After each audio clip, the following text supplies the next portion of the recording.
Selamat berjumpa kembali langsung di obrolan pembawa rezeki. matanya nengoknya cepet banget Kak Yos ini. Harus waspada ya. Masa tiap kali pembukaan cuman ketawa-ketawa mulu, nggak jelas ya. Eling ingkang waspada. Selamat berjumpa kembali di obrolan pembawa rezeki. Ini episode ke-14. 14 ya. Iya benar. Banyak juga udah ya. Apa? Banyak juga ternyata ya. Banyak juga. Meskipun ya viewernya segitu tapi alhamdulillah. Iya, selalu alhamdulillah selalu ada yang mau mendengarkan. Kita juga emas kok ada yang mau mendengarkan. Gue sempat sekali sih dengerin beberapa podcast kita sendiri. Cuma pengen tahu suaranya kayak gimana. Oh iya sih, emang untuk ngetes ya. Dan emang masih busuk sih ya. Ya maaf ya kalau audionya, terutama mungkin episode 12 ya yang sama komikus Thomas. Itu rada sedikit ini ya. Karena kita lagi nyobain eksperimental ya. Sementara mic-nya cuma 2, ternyata tidak berhasil. Suaranya pelan banget sih yang ini. Mungkin nanti coba cari cabangan buat ini kali. Iya mungkin pakai mic yang gede aja sekali guys. Karaoke dong. Iya. Om Leo berkaraoke. Nah, jadi gimana Kak Yos hari ini? Apa namanya? Lo kan biasa punya banyak referensi podcast nih, gitu kan? Referensi podcast. Oh ya ini dulu lah, apa sih namanya? Intermezzo dulu. Ini soal Dr. Tirta yang dia bilang dia punya kenalan orang kaya di Surabaya gitu. Banyak orang kaya di Surabaya. Crazy Rich Surabaya banyak ya.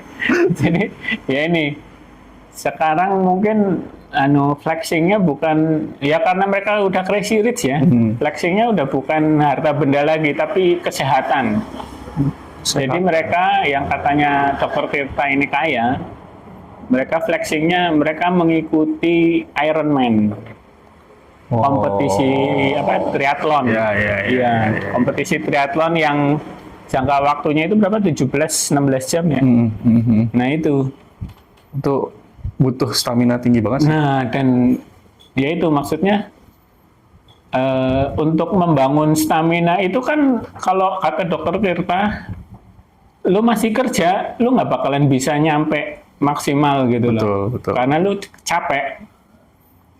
capek untuk kerjaan dan mesti latihan. Jadi kalau orang yang bisa Ironman itu either dia beneran atlet atau orang kaya yang punya banyak waktu gitu. yang nggak usah ke kantor tiap hari gitu. Udah nggak mikirin itu. Ngomong-ngomong Ironman ya Kak Yos, ini gue jadi inget nih. Dulu ada CEO-nya klien kita Kak Yos. Emang siapa? Dia ikut Ironman. Oh iya? Iya. Keren banget. Bosnya Noel dulu. Oh gitu. Oke. Kalau nggak salah Pak Boris kalau nggak salah tuh dia Ironman loh Kak Yos. Padahal dia masih kerja gitu kan. Makanya dia umur berapa tapi dia? Gue nggak inget umur berapa ya. Cuma mungkin Mas Noel kalau misalnya dengerin podcast kita, siapa tahu tersesat nemu podcast ini. Gue share besok. Mau dengerin nggak? Nih nanti ada ini kita ngomongin soal lo nih di sini. bisa. Lumayan kalau bisa nambah subscriber. Gue mau Oh ya, Pak. Iya, mulai lagi. Maaf tadi gue sebentar. Sedikit ada intermezzo sedikit. Ada intermezzo. Jadi itu gue inget banget Noel cerita bahwa CEO-nya ikut Ironman gitu. Gokil. Gila tuh. Orang Prancis dia soalnya. Iya. Nah itu yang si Dr. Tirta ini dia bilang sih umurnya 55 sampai 60 nih orang yang ikutin. Luar biasa. Luar biasa banget itu kalau umur 55 masih bisa kuat triathlon 16-17 jam. Udah gila sih itu. Itu stamina-nya mesti tinggi banget itu. Nah iya itu stamina berarti kan makanan sama apa ya Yang namanya? paling berat mental sebenarnya kayak. Oh, berarti Gue iya sih. ngerasain kalau gue kan gue long ride gitu ya, naik sepeda jarak jauh gitu, sejauh-jauhnya gue ya mungkin kalau dibandingin Ironman nggak ada apa-apa gitu kan. Kalau gue kan sepeda sama teman-teman gue paling jauh Jakarta sampai ke Bandung gitu ya, itu aja ya mungkin waktunya sekitar kurang lebih nggak jauh beda lah gitu ya, bisa 12 sampai waktu itu gue malah berapa jam tuh ya gue parah deh pokoknya waktu itu. Yang pertama kali itu parah banget, yang kedua kali itu sekitar ya 16-18 jam lah gitu kan. 16 jam mungkin ya, itu sama istirahat juga gitu kan. Itu aja gue latihan tiap minggu gitu kan. Latihannya waktu itu simple, nggak terlalu berat gitu kan, cuma Jakarta Bogor Jakarta Bogor Jakarta, pakai gear yang rasio yang kecil biar napasnya kuat sama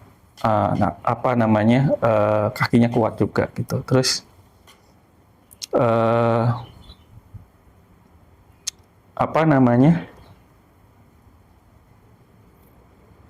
buat gua bisa finish, yang paling berat itu di tengah jalan gua ngerasain kenapa ya kok gue mau ikut ini. Ya itu ya ya. Itu yang paling berat, gue tengah jalan bisa ngerasain kenapa ya kok gue mau ikut ini, ngapain gue sampai bela-belain ikut nyiksa badan gue gitu. Dan itu juga yang gue rasain pada ride berikutnya gitu. Kayak kan gue udah tahu nih waktu itu gue ride pertama gitu kan, wah itu keok banget deh gitu, nggak nyampe Bandung, cuma sampai Kota Baru Parahyangan tuh gue. Finishnya gue cuma kuat sampai sana.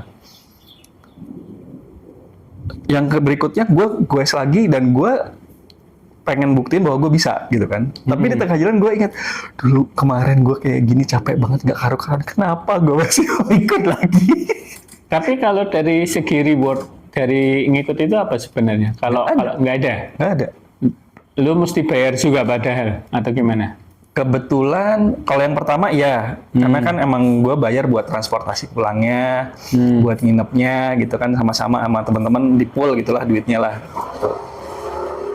Yang kedua itu nggak bayar, gratis, sama sekali gratis, bener-bener gratis.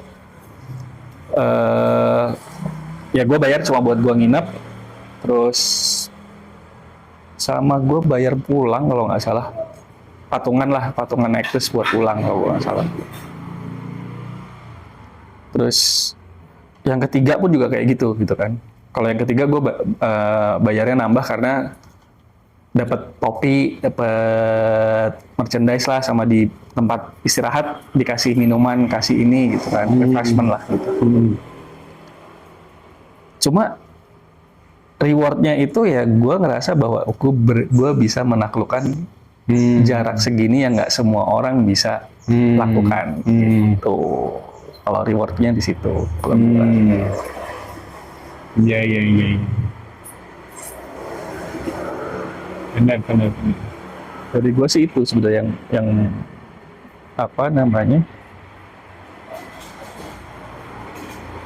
yang berasa bahwa ini orang-orang yang bisa Ironman tuh emang gila gitu kan. Karena buat setahu gue gitu ya, orang yang sepedahan, orang yang lari, sama orang yang renang itu cara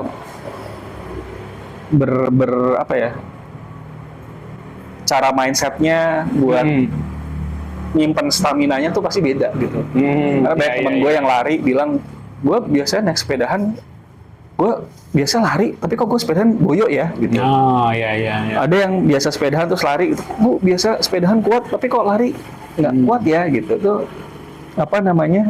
ya gue ngelihat berarti dia harus bisa ngatur caranya dia untuk lari, caranya dia buat sepedahan gitu tuh Iya. berat gitu kan. Belum lagi ini ya, renang. Renangnya kan juga di kayak laut Iya gitu bener, kan. biasanya mesti berenangnya di open apa namanya open sea malah kadang-kadang gitu kan, yang bener-bener yang nyebrangin entah dia muter atau gimana gitu kan. Itu capek banget abis berenang suruh lari, abis berenang suruh sepedahan kan lumayan itu badannya. Bener-bener. Kembali lagi ke flexingnya itu podcast. Ya, ya itu sih. Flexingnya mungkin lebih ke ini ya. Lebih ke waktu. Waktu yang sangat berharga. Kita nggak sadar kalau ternyata waktu itu sangat berharga. Ya.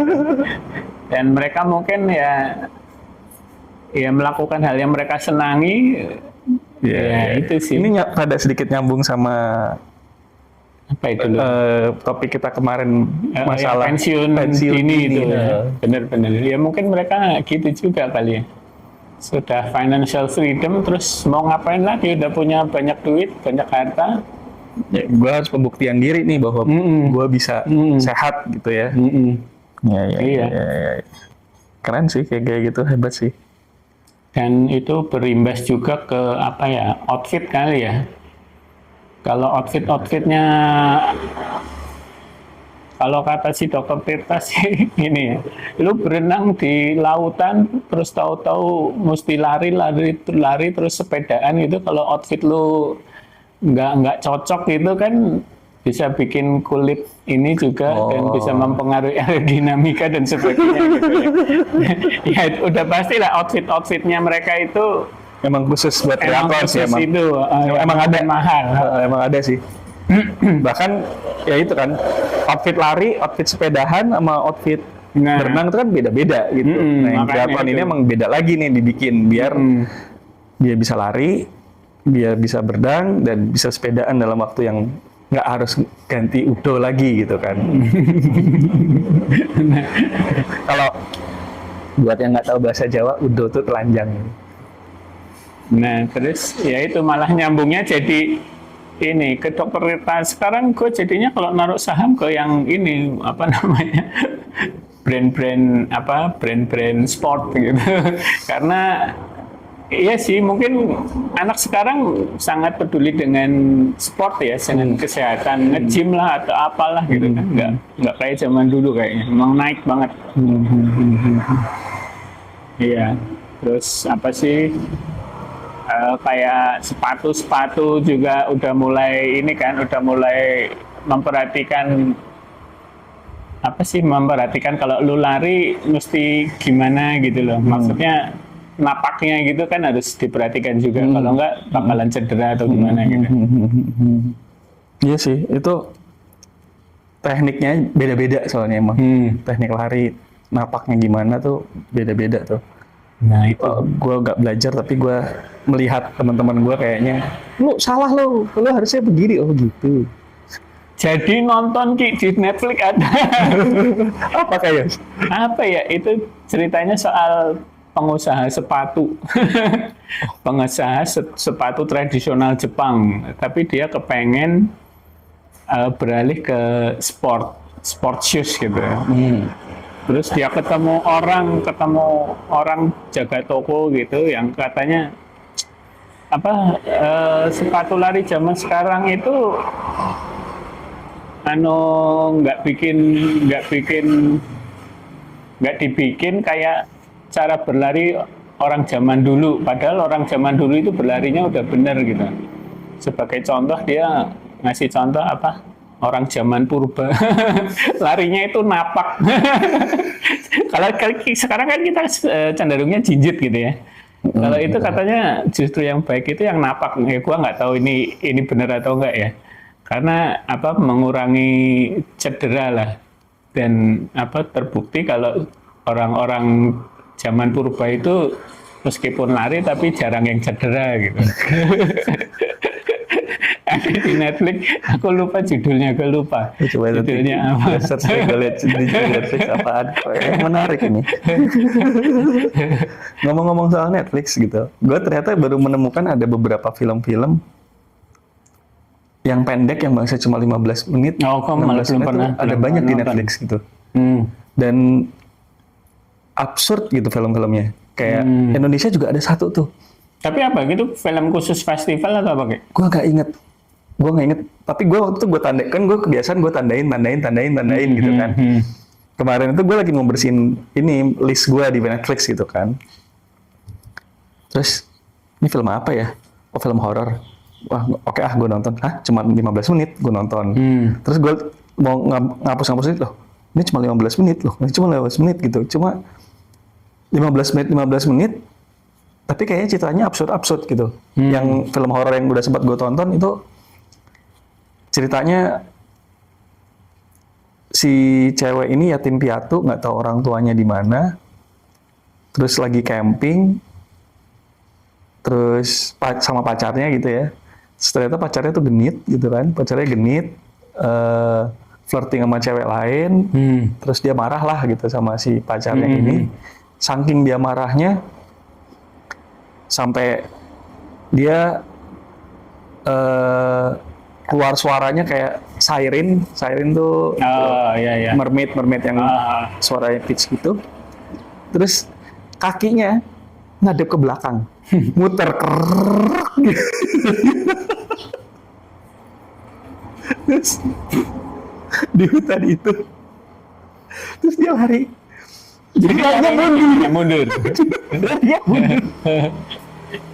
Keren ini, absurd keren. Gila. Terus si pacarnya ini mati gitu karena suara tingginya itu, dia kabur lari mundur. Terus di tengah-tengah, karena dia teriak itu, terus bajunya robek abis-abisan gitu kan. Di tengah hutan itu terus dia teriak lagi gitu. Tiba-tiba ternyata banyak orang-orang yang bentukannya kayak dia gitu di tengah-tengah hutan itu. Jadi ternyata dia berasal dari suku itu gitu. Aneh banget. Ini absurd banget nih film. Coba nanti judulnya Ki kalau Iya, nanti gue share dulu deh. Nanti kalau gua- film-film ada- absurd gue suka nih. Bodoh-bodoh Jepang begitu. itu yang diprotes sama istri saya. Katanya film gue itu isinya absurd semua gitu. Katanya. Bahkan di Netflix sempat ada, kan kalau di Netflix kan suka ngasih kategori gitu kan. Nah, kategori yang keluar untuk gua itu ada apa ya? Pokoknya secara terjemahan bebas itu film-film yang absurd gitu.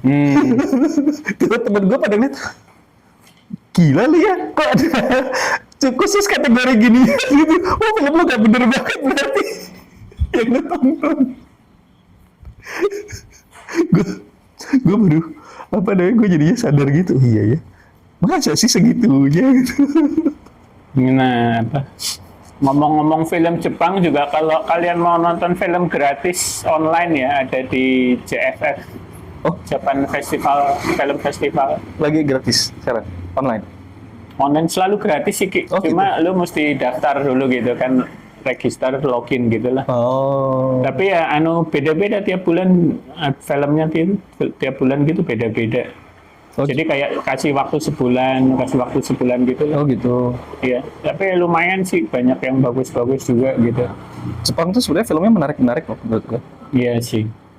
Kayak gue mulai nonton, ya itulah gue nonton juga di Netflix ada yang gue atau ini kita sempat ngomongin apa belum ya? Ada satu seri apa namanya, si orang Jepang ini sama penyanyi Korea gitu, bintang film Jepang, series Jepang sama Korea. Jadi ngebahas tentang makanan, K-food Iya, belum. and J-food itu gitu kan. Nah, si yang J-food ini, si bintang filmnya ini, banyak makanan yang dibahas di seri itu yang berasal dari filmnya dia. Jadi dia punya satu film series gitu yang isinya tentang si karyawan Jepang yang kalau misalnya habis meeting makan. Nah, ini gue kemarin baru nemuin di YouTube ada satu channelnya nayangin si film itu, gitu. Gue pengen banget nonton film itu karena menurut gue ini pasti bahasannya menarik gitu. Ternyata emang iya film itu seri 1 menarik banget itunya. Apa namanya? Pembahasan makanannya Pembahasan gitu. makanannya itu menarik. Tuh, makannya yakitori gitu kan. Terus di tempat yakitorinya cuma ada beberapa macam yakitori dan cuma asin gitu kan. Yang menarik dia makan bakso yakitori gitu. Tapi pakai potongan paprika muda yang mentah gitu. Katanya rasanya pahit tapi gurih jadi asin, jadi enak gitu. Nah, gue jadi penasaran sekarang. Iya juga. Ya itu sih emang kadang kalau yang nonton film kayak gitu kejutannya kayak kenapa harus ditambahin ini, ternyata bisa memperkuat rasa ini gitu-gitu itu kan. sangat bener-bener apa namanya di luar perkiraan gitu. Bener-bener di luar. Ya itu sih kalau zaman dulu apa sih Little Forest kalau yang gue tonton tuh dulu. Little Forest. Iya, soal apa sih orang cewek gitu terus cewek dari kota terus pindah balik lagi ke rumahnya di kampung gitu lah. Jadi ya itu selama setahun pergantian musim itu dia memasak sendiri gitu kan. Ya itu yang misalnya kayak buah kesemek gitu terus dikeringkan terus nemu apa terus dibikin ini gitu-gitu. Menarik sih meskipun kayak ya film-film Jepang itu kan kayak seringnya kayak nggak ada klimaksnya atau apa gitu Iya ya. sih. Berasanya keseharian gitu ya. Berasa keseharian kan. Tapi menarik gitu. Kayak nggak ada konflik yang berarti tapi kok ya menarik sih. Ya. Kan ini padahal tadinya kita cuma ngomongin Apa tadi? podcast Dokter Tirta doang nih. Dokter Tirta. Sudah melantur kemana-mana. Sampai masakan segala. Gimana ini? Ya itulah yang namanya podcast ya, Kayos. Iya, benar. Tujuannya berbeda-beda gitu kan. Tidak satu topik aja kita. Kalau podcast kita kan emang tujuannya itu, nggak ada topik gitu kan. Ya kita hari ini mau ngobrolin apa, kita ngobrolin aja sampai sebisa mungkin gitu kan. Benar. Ini by the way udah berapa menit ini? Masih lama kayak. Mosok sih. Masih lama. Nanti kalau gue bilang kayak sudah mau habis waktunya gitu lo baru itu. Kenapa sih kalau gue banget gak usah kalau soal waktu gue lah yang itu. Nah, kalau begitu ya, gua mau ngomongin soal origin Origin story. kenapa gua kepengen bikin podcast gitu. Jadi awalnya ini ya Ki, mungkin ya itu sekitar pas kuliah ekstensi gitu kan, kebetulan gua punya temen yang dia kerja di freelance di majalah Ripple. Ripple. Zaman dulu majalah Ripple itu majalah yang sangat hip lah gitu ya. Ya pokoknya penulisannya itu nggak biasa gitu. Ada satu penulis yang kalau nulis ini pakai kata-kata susah mulu, tapi gue doyan bacanya. Ini opo tuh ngomongin opo sih gitu ya. Tapi gue jadi kepengen nulis gitu loh karena itu ya. Nah kebetulan kalau zaman itu kan ini apa pakai blog ya. Jadi gua tulis di blog. Oh, sempat ngeblog juga dulu. Nulis-nulis cerita gitu-gitu lah. Nah, terus suatu ketika gua nggak inget di mana di Twitter atau di mana gitu baca di mana omongannya Budiman Hakim. Jadi Budiman Hakim ini kayak sesepuhnya advertising Indonesia lah ya. Dan penulis juga gitu. Lanturan tapi relevan ya. Nah itu terus dia ngomong yang setiap manusia itu punya ceritanya masing-masing kan, cerita hidupnya lah. Nah ada baiknya gitu kan. Setiap orang itu bikin buku paling nggak satu dalam hidupnya. Seumur hidupnya gitu. Gue sempat baca itu tuh. Itu menurut gue terus gue sangat terinspirasi dengan itu. Gue kepengen bikin buku nih ya. Tapi ya tahu sendiri lah, mungkin kalau bikin buku apa namanya, ininya susah kali ya, step-stepnya gitu lah. Maksudnya ya, ya ada juga sih penerbit independen yang kita bisa bayar berapa, 1 juta kalau nggak salah ya. Itu bisa diterbitin itu buku. Ya, kayak kita dapat 2 eksemplar, satu buat kita, satu buat perpustakaan nasional. Oh. Karena itu syarat untuk apa? ISBN. ISBN. Nah itu udah ada ISBN-nya, jadi menarik kan, kayak kita beneran punya buku nih, gitu. Tapi ya terus apa ya, cita-cita itu nggak terlaksana juga. Tapi kan lo udah bikin blog paling nggak kan? Iya, udah bikin blog dan gue udah lupa sih. Gue udah lupa judulnya apa gitu, juga gue udah lupa ya. Ya pokoknya cerita-cerita absurd gitulah. Terus ya gara-gara menganggur gitu kan, jadi kepikiran apa cerita gue dibikin jadi kayak podcast YouTube aja gitu ya. Ya. Yang apa, media yang relevan sekarang kan memang video gitu. Orang udah ya masih banyak yang baca buku, cuma Nggak sebanyak yang nonton Iya. video. Bukan yang Sani. Insani I love you, dan kalau di YouTube gue bisa patung seperti itu. Untung diingetin ya. Ya jadi itu sih, maksudnya ya kalau kalian punya cerita gitu kan, Kenapa nggak disebarin gitu? Biar orang lain juga denger. iya. Dan awal mau bikin YouTube, gua kan ngetes suara dulu Ki, dan gua nggak pede dengan suara gua.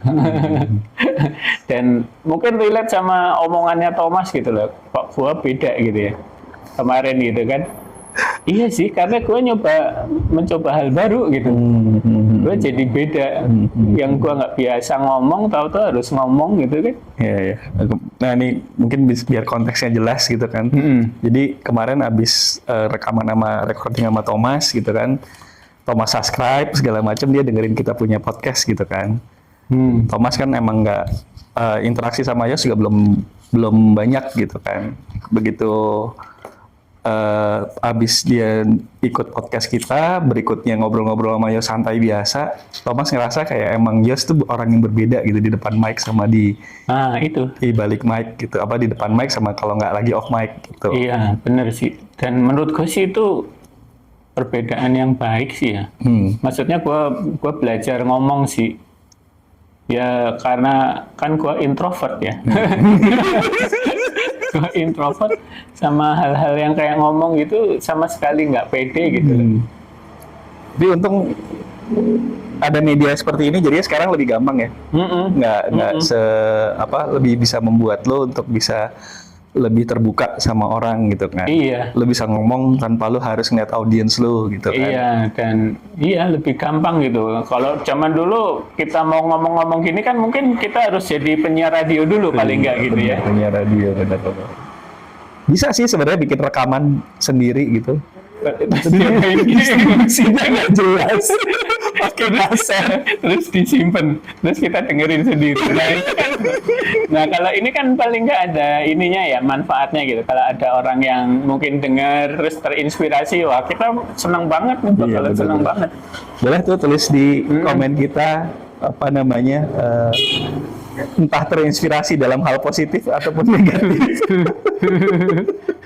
Jangan lupa buat like, subscribe juga, sama nyalain bell gitu biar gak ketinggalan kalau misalnya kita habis kita naikin konten baru gitu kan. Bener-bener. Tiap minggu mudah-mudahan kita usahakan untuk naikin satu konten baru ya Kak Yos ya. Iya.